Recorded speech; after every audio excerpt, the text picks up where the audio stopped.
कहानी की शुरुआत में हमारा मेन कैरेक्टर यहाँ पर अपनी टीम से निकाल दिया था। उसकी जो पार्टी थी उसमें से हमारे हीरो को निकाल दिया गया, उसको वीक बोलकर। और अब वो यहाँ पर डंजन में आकर कर रहा है। वो चैप्टर 1 की स्टार्ट होती है जहाँ हमारा हीरो डंजन में कुछ मॉन्स्टर्स को मारने आया होता है। कुछ गोब्लिन्स के सामने आते हैं और हमारा हीरो अपने ऊपर स्पॉट मैजिक यूज करता है। जब वो अपनी स्पीड को इनहांस करता है, शार्पनेस और स्टैंड तक करने के बाद अटैक करता है। हमारा हीरो बोलता है कि इंसान हंटर का जो काम होता है वो एक कास्ट करना स्पेल को और हेल्प करना अपनी टीम की, अपने स्पेल्स से अटैक को इंक्रीज करना, डिफेंस को increase। यही वो चीज़ है जो हर पार्टी को चाहिए अपनी फाइटिंग के अंदर। लेकिन इसका एक डाउन साइड ये है कि इसका कूल डाउन सेकंड होता है 3 मिनट के बाद। कोई भी इंस्टेंट मैजिक 3 मिनट तक ही दिख पाता है। और जो ज़्यादा हाई रैंक के लोग हैं, हाई रैंक के एक तरीके हीरो हैं, उनके ऊपर 3 मिनट भी नहीं चलता। हमारे हीरो के ऊपर वो 3 मिनट बाद कास्ट और वो अपने मन में 180 सेकंड गिनता है। एंड उसके बाद फिर से वो क्या बोलते हैं, उसके बाद हमारा हीरो फिर से यहाँ पर अपने इंचांट मैजिक का यूज करता है। देखो मैं अब इसे थोड़ा इंचांट मैजिक बोलूँगा कि ज़्यादा अच्छा लगेगा। और हमारा हीरो याद करता है कि शायद पहले क्या हुआ था, जहाँ उसकी जो एक तरीके से टीम थी उन्होंने कहा था कि तुम बहुत ज़्यादा ही वीक हो, लेकिन हम तो बचपन से दोस्त हैं ना। हमारा हीरो बोलता है कि हमने बचपन में कसम खाई थी कि हम साथ में दोस्ती करेंगे और साथ में ही आगे बढ़े।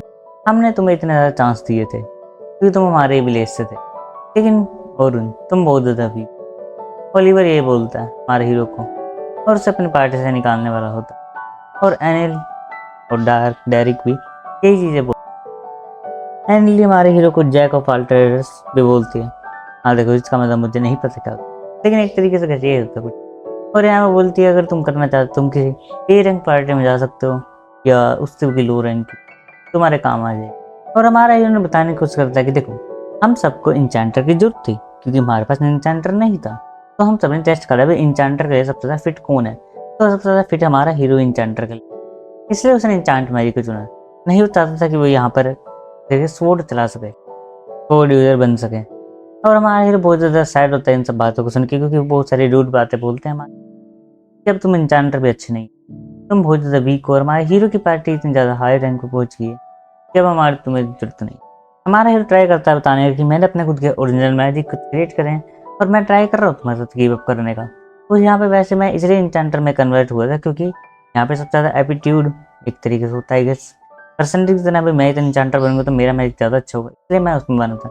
नहीं मुझे तो एक स्पोर्ट्समैन बनना था। और वो रिवर को ये भी नहीं बोलता कि भाई मैं स्ट्रॉन्ग नहीं हूँ, लेकिन मुझे पता है मेरे पास खुद के मैजिक से मैं दे स्ट्रॉन्ग बन जाऊँगा, तो मुझे टीम से मत निकालो प्लीज़। और एनिली हमारे हीरो को और भी सुनाने लगती है। वैसे इसकी कन्वर्सेशन बहुत ज़्यादा बड़ी थी। नहीं कि प्रोनाउंसिएशन क्यों नहीं हो रही है, हाँ ठीक है मेरा गला खराब है। हमारे हीरो को कुछ पास्ट के सीन याद थे जहाँ उसने ओलिवर ने कसम खाई थी कि वो इतने स्ट्रॉन्ग बनेगी कि वो अपने लोगों को प्रोटेक्ट कर सके और सबसे बेस्ट बनेंगे, डंजन को क्लियर करेंगे। लेकिन अब तक हमारे हीरो और ओलिवर अच्छे से वर्क कर रहे थे, लेकिन अब नहीं होने वाला क्योंकि ओलिवर ने हमारे हीरो को निकाल दिया है एज ए बैड इंचार्ज। हमारा हीरो यहाँ पर जब भारत आने के लिए आता है टेलीपोर्टेशन के लिए, उसे यहाँ पर कुछ लोग दिखते हैं जो यहाँ पर बहुत ही अलग दिख रहे थे और मतलब उनको नोटिस कर सकते थे कि उनके फेस पे डर दिख रहा है। जब हमारा हीरो उनकी बातें को सुनने लगता है तो उन्हें पता चलता है, हमारे हीरो को पता चलता है कि उन्होंने अपने एक कॉमरेड को मतलब जो आज ज्वाइन करा था किसी लड़की को छोड़ दिया है डंजन के अंदर मॉन्स्टर के पास, और वे सब भाग के आ चुके हैं। वे सब एक दूसरे को कन्विंस कर रहे थे कि हमने कुछ गलत नहीं करा, और हमारा हीरो ये सुनकर ये सब बातें सुन नहीं पा रहा। जब हमारा हीरो उन्हें बोलता है कि मुझे तुम जैसे लोग बिल्कुल भी पसंद नहीं है, उनके अंदर पता नहीं कहाँ से दोस्त आ जाता है और हमारे हीरो के ऊपर अटैक करने की कोशिश। लेकिन मेन कैरेक्टर तो मेन कैरेक्टर था, वो इनको उठा के फेंक देते क्योंकि वे इतने ज़्यादा वीक थे कि वो हमारे हीरो को कुछ नहीं बिगाड़ सकते। और डंजन के अंदर तो हमारा हीरो इन सबसे आगे था। हमारा हीरो की पार्टी ने अभी तक 94 लेवल तक क्लियर करा था डंजन के। और अगर मेरी रिसर्च के हिसाब से बताऊँ तो मुझे लगता है कि एक डंजन के 100 लेवल ही होते हैं या 1000 होता है। देखो मैंने 100 ही देखे हैं ज़्यादातर एनिमे, तो इसमें भी आई गेस 100 ही होंगे, और इसमें 100 है तो जल्दी क्लियर करने वाले थे पूरी डंजन। हमारे हीरो को पता था इन चारों से लड़ाई करके कोई फायदा नहीं होगा, इसलिए मतलब उन्होंने अटैक कर दिया था। हमारे हीरो ने तो फेंक दिया था, लेकिन अब हमारा हीरो जाता है उस लड़की को बचाने के लिए क्योंकि इन काम में यहाँ हमें दिखाया जाता है सोफिया को। सोफिया एक लो रैंक कह सकते हो, मॉन्स्टर हंटर कह सकते हो, डिजनर क्लियर करने आई थी। लेकिन वो यहाँ पर अपनी गलत पार्टी के साथ ज्वाइन होगी क्योंकि देखो वो चाहती थी कि वो स्ट्रॉन्ग बन जाए किसी को ना बताते हो, इसलिए वो डिजनर में आई थी और अब वो फंस चुकी थी वो मॉन्स्टर के बीच में। सारे और कह सकते हो। हाँ, मोस्टर आके तोड़ने लगते धीरे धीरे उसका बैरियर, और वो बैरियर बनाने की कोशिश करती है। उसे ये पता था कि वो इतने सारे मॉन्स्टर को हैंडल नहीं कर सकती, और मुझे नहीं लगता कि कोई उसे बचाने भी आने वाला था, क्योंकि जैसे उसकी पार्टी भागी थी वैसे तो कोई नहीं बचाने वाला। और वो सोच रही थी कि अगर ऐसे चलता रहा तो मैं खत्म हो जाऊंगी यहीं जगह पे। और जब भी एक एयर्स ओवर अटैक होता है और उसके साथ हमारा हीरो यहाँ पर आ चुका होता है, जिसने आते ही कुछ मॉन्स्टर को करता है। इसके बाद हमारा मेन कैरेक्टर सोफिया को बचा लेता है, और सोफिया और वो डंजन के बाहर आते हैं। जब सोफिया हमारे हीरो को थैंक्स करती है उसकी जान को बचाने के लिए डंजन के अंदर, जब उसके पार्टनर ने उसका साथ छोड़ दिया। हमारे हीरो को उसके एक तरीके से ड्रेस पर एक क्रश दिखता है, कह सकते हो एक तरीके से टैटू का डिजाइन, जो सिल्वर रैबिट्स का होता है। और हमारे हीरो को देखते हुए चल जाता है कि ओह, तो ये मेरे ख्याल से कोई एसरन गिल्ड है। इसके बारे में हमारा हीरो बताता है। इसके बाद सोफिया हमारे हीरो को पूछती है खाना खाने के लिए, क्योंकि हमारे हीरो ने उसकी जान बचाई, तो वो चाहते थे कि उसे थैंक्स कर सके, क्योंकि वो किसी का भी एक तरीके से फेवर नहीं चाहती। और वो बोलते कि ये प्लेस बिल्कुल ज़्यादा एक्सपेंसिव नहीं है और इसका खाना भी बहुत ज़्यादा अच्छा है। और वो हमारे हीरो को एक सिल्वर कह सकते हो रैबिट के शॉप में ले आती है। ये शॉप उसको फंडिंग करती है, कुछ इस तरह थोड़ा होता है वही। और अब हमारा हीरो उसके साथ अंदर की तरफ आ चुका होता है, इनके अंदर, जिसके अंदर उसे खाना खाना होता है। जहाँ हमारे हीरो को पता चलता है कि जो सलमा है वो हमारे सोफिया की एक तरीके से ओल्डर सिस्टर। हाँ, और यहाँ पे वो बहुत ज़्यादा गुस्सा होती है हमारे हीरो को देखकर। हमारा हीरो को लगा था कि ये मतलब एक तरीके से सेम गिल्ड में होंगे, लेकिन हमारा हीरो को लगा नहीं था कि ये सिबलिंग्स होने वाले हैं। लेकिन ये मेरे पे गुस्सा क्यों?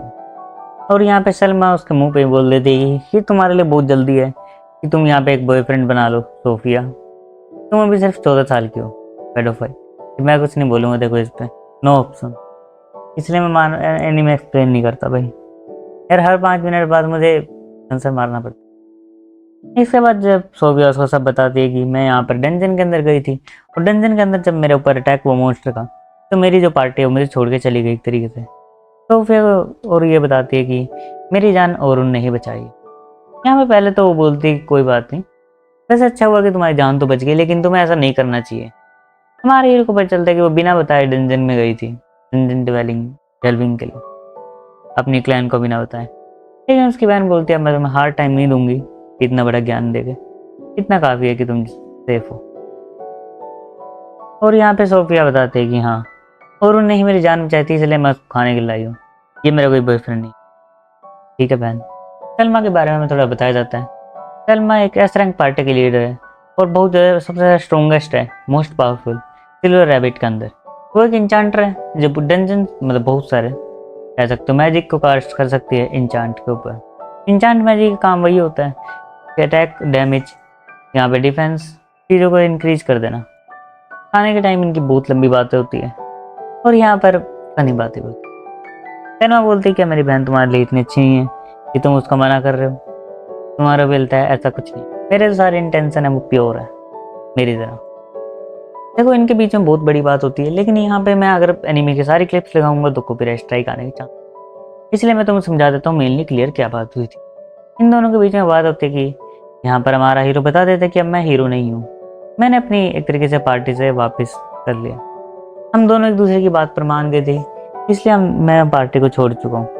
और यहाँ पर हमारे हीरो को की इंदा की सलमा उससे ये पूछेगी कि तुम हमारी पार्टी ज्वाइन कर लो, लेकिन इसकी जगह वो बोलती कि हम यहाँ पर एक डंजन डेवलपिंग कर रहे हैं, मतलब डंजन के अंदर जाने वाले हैं, उसके अंदर तुम हमें ज्वाइन करो एज ए डॉक्टर या एस्कॉर्ट, भी तुम्हारी मदद करोगे डंजन के अंदर जाने के लिए, और हम डंजन के अंदर 3 दिन के अंदर 51 फ्लोर तक जाने वाले हैं। और ये सब बात होती है।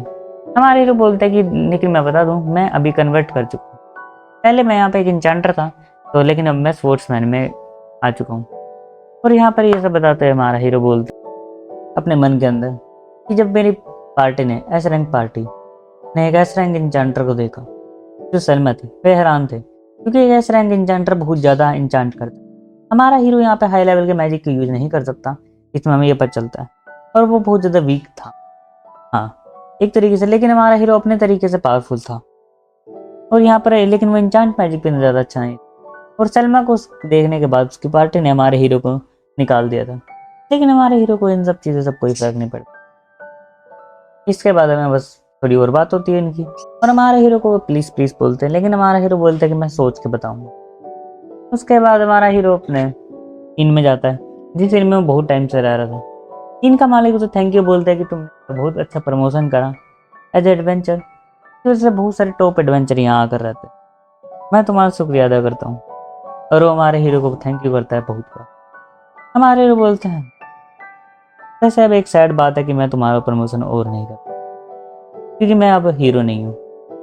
तो यहाँ पर ये बहुत प्यारी लाइन बोलते हैं जो मैं सुनाना चाहता हूँ कि यहाँ पे तुम हीरो नहीं हो, अगर यहाँ पे तुम एक पार्टी में हो उसकी वजह से हीरो, तुम खुद हीरो, तुम्हें इतनी टेंशन। बस वो एक चीज बोलता है कि खुद के मन से जियो, खुद पे विश्वास रखो। और बहुत अच्छी लाइनें बोलते हैं, अगर वो इंग्लिश में बोलता है और मैं चाहता नहीं कि मैं इंग्लिश को फिर वो इतना अच्छा ना लगे, लेकिन ये बहुत अच्छी लाइन बोलता है। मैं चाहता हूँ तुम भी अगर इस एनिमे को देखो।